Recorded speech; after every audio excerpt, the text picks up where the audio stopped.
Hello friends, as you must be aware, we've already done one unit regarding the basics of company law, and today we take up a new dimension in this particular curriculum, that is securities law and SEBI.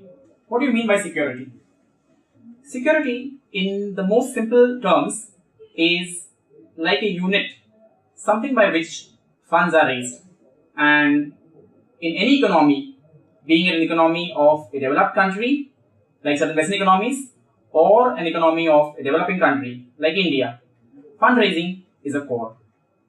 Basically, these securities are classified or categorized into two broader categories. One named as tradable securities, which include the corporate ones, the government securities, securities and units of mutual funds. Then we also have what are known as non-tradable securities, and their list includes the bank deposits, deposits with companies, loans and other financial institutions. The market is further divided into two categories, namely a secondary market and a primary market. Now, what is a primary market? A primary market is that kind of market where the securities that are offered to the public are offered to the public in the first case or in its primary existence. Basically, this primary market is further divided into two kinds of classes known as a public market or a private market. In case of a public market, the securities are offered to a greater base or a greater number of individuals, whereas in case of private market, it is offered to a select group of people.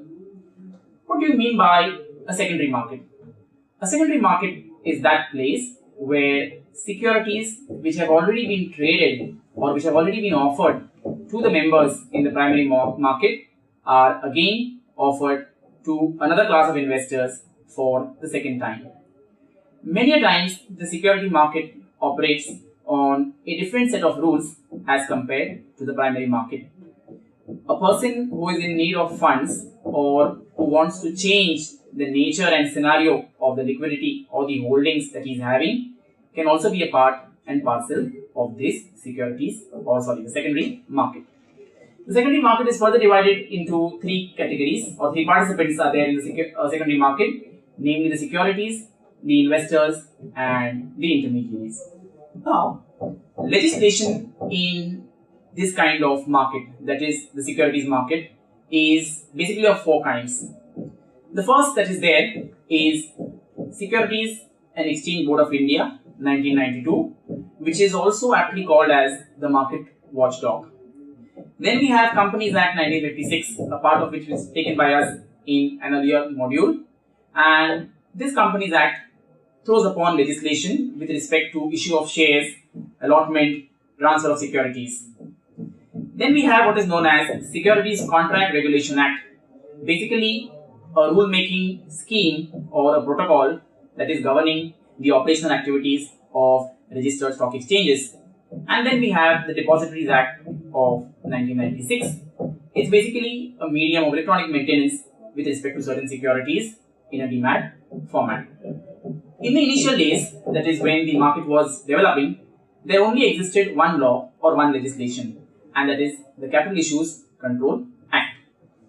Before going into the depth of SEBI, studying the functions of SEBI, studying the other protocols of SEBI, one needs to be aware as to what was the reason that initiated the establishment of such a market watchdog. Most of you may be remembering that in the year 1991, one named the late Mr. Harshad Mehta rocked the markets with many trading irregularities, thereby creating bottlenecks and overnight exhaustion of funds to the tune of crores of rupees, and this was only possible due to certain non-availability of a proper law in this field. Therefore, in the year 1992, central government came up with the idea to establish a proper detailed law to curb all irregularities in this kind of market, namely the Securities and Exchange Board of India. Like most legal legislations, even the SEBI has certain objects or there are certain goals which the establishment of SEBI seeks to achieve, and they are primarily in this order. The first goal that SEBI has is to protect the interests of the investors in securities. Even if a person has a cursory glance at the Indian investment in this kind of a market, he will know that is only 5 to 7% of the population, basically the urban population, that is investing in securities. Even in India today, the rural population throws a greater emphasis in investing in the bullion market or in cattle or in land, etc. etc. The other object that SEBI seeks to achieve is an orderly and healthy growth of security market. Some of you who are regularly reading the financial news or Financial Times may be aware that a few years back there was the Great Satyam fiasco that also involved a major accounting giant like PricewaterhouseCoopers. Now, in spite of the accounts being audited by somebody as reputed as PCW, irregularities happened and a lot of funds were wasted. Another object of SEBI is to ensure fair practices by issuers, namely companies. That is, nobody should gain in an unfair or improper manner. All transactions that happen on the floor of stock exchange call for utter transparency to be maintained by all players or all participants of this particular market. Another object that SEBI seeks to achieve is to develop a good and general code of conduct so as to bring about transparency in monitoring the activities of the broker and the merchant banker. One important object that SEBI seeks to achieve is to prohibit, to curtail, or to ban insider trading. But since it's a new term, it will be only appropriate and fitting that we understand the meaning of this particular term. What is insider trading? Many a times when it comes to an IPO, that is an initial public offer, there is certain price sensitive information which a very select band of people are aware. And for some reasons, if this price sensitive information comes into public domain, then there is a chance that a smaller group of people stand to benefit and a greater or a larger investor base suffers. So, one of the object of SEBI is also to prohibit this kind of insider trading. That brings us to the establishment and management of SEBI.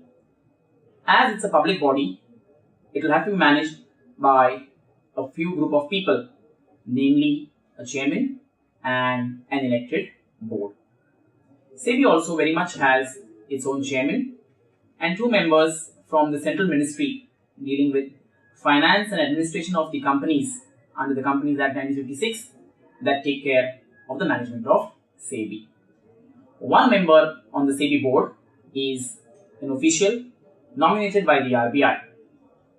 5 other members also form a part and parcel of SEBI, 3 of whom are full-time members. Now the question that may crop up in your mind is why SEBI requires some full-time members or whole-time members and some members only to act as part-time.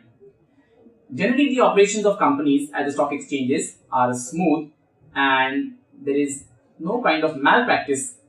Then it is highly unlikely that you require all members to attend the SEBI office day in, day out. It is only when certain unscrupulous procedures or unhealthy practices are employed by the participants where SEBI sets up an inquiry committee, then it becomes obligatory on the part of each and every member to be a part of this particular inquiry commission and assist the SEBI at arriving at a decision which is in the general interest of all the investors. A general superintendent's direction and management of the affairs of SEBI rests with the board. However, it is proper and appropriate that as per the need of the given situation, SEBI can appoint inquiry commissions and different members of SEBI can be a part and parcel of these commissions as and when the need arises. Now, since it's a very small board of 5 to 8 members, we need to also know as to who is a person or who is an individual that stands to hold a caliber to act as a chairman or to be appointed as a member of such a statutory public body. The chairman and the members of SEBI need to be individuals of good ability, integrity, and good standing. Plus, they should have in-depth knowledge in dealing with problems relating to the securities market. Experience in the field of law, economics, and accountancy is always good and desirable because the various parties that form a part and parcel of SEBI operations are coming from these facets of society. Term of the office of the chairman and members of SEBI appointed by the central government is to be decided by the central government. Central government has also extensive powers to remove the services or terminate the services of any of the member appointed by it. However, the RBI official cannot be removed by the central government as his appointment is a nominated appointment, and if he has to vacate his office, the call has to be taken by the apex bank, that is RBI. The chairman and the members also have a right to relinquish, that is to give up their office by sending a prior notice 3 months prior to a particular meeting, and then their office will stand vacated. Can members of SEBI be removed, and how are the meetings of SEBI held? The answer to both these questions is yes. Members once appointed to the office of SEBI can be removed on any of the following grounds while their office is still continuing. The first ground for removal of a member is if the concerned person is adjudicated as insolvent. Now, at this juncture, we need not go into the detail as to who is an insolvent person, because I can fairly presume that you must be aware that an insolvent or a bankrupt individual is one whose liabilities far extend the assets that he holds.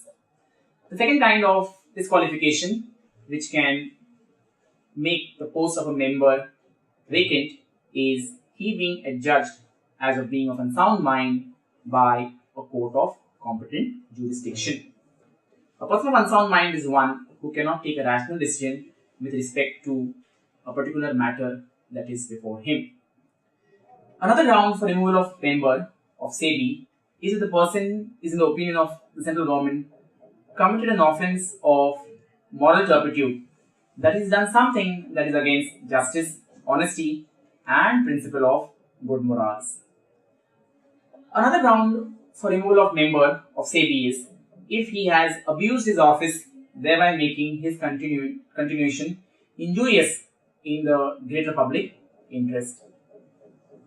The meetings of SEBI to take place at such time and place as to be decided by the chairman and the board of members, and it is competent or compulsory for all the members to be a part and parcel of these meetings of SEBI. Most meetings of SEBI are held by deciding or taking up issues, and once the issues are taken up, the general nomenclature is such that there is a majority voting done, and the voting powers are with the chairman as well as with the other members. However, in case of a tie, the rules under SEBI has given the chairman an additional vote known as the second vote or the casting vote. Many a times, a member who is a director of any joint stock company having any kind of small or greater interest in any matter that is coming up before the meeting of SEBI, it is always advisable upon this particular person to declare his interest, because if he does not declare his interest and attends the meeting and votes upon it, then that entire voting procedure on the part of this director having an interest shall become void and bad in law. Thank you.